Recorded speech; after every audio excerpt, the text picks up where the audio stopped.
Nakita ko si Christy. Nandun din siya sa may gubat. Kasama ba siya sa nagligtas sa akin?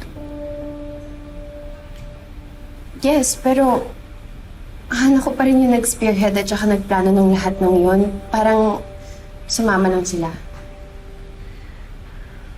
Nasaan siya? Gusto kong makausap si Christy. Tumaan siya kahapon, pero sabi niya, may kailangan daw siya gawin. Pinaplano niya na kasi yung kasal nila ni Leon, kaya ako daw muna yung bahala sa'yo. Which is, tama naman siya kasi ako naman yung asawa mo. Tatanawin ko na utang na loob tong ginawa mo pagligtas sa akin. Pero tayo, hindi na tayo pwede.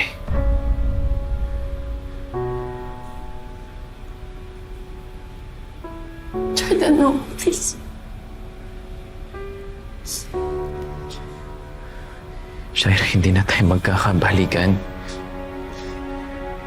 Kapag gumaling ako, itutuloy ko pa rin yung pagpapaanas sa kasal natin.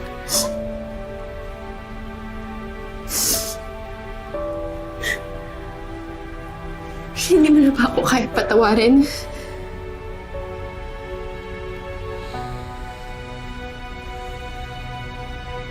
Kaya kitang patawarin.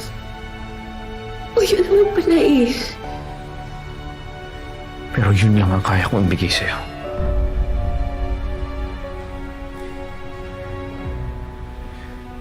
Other than that, wala na.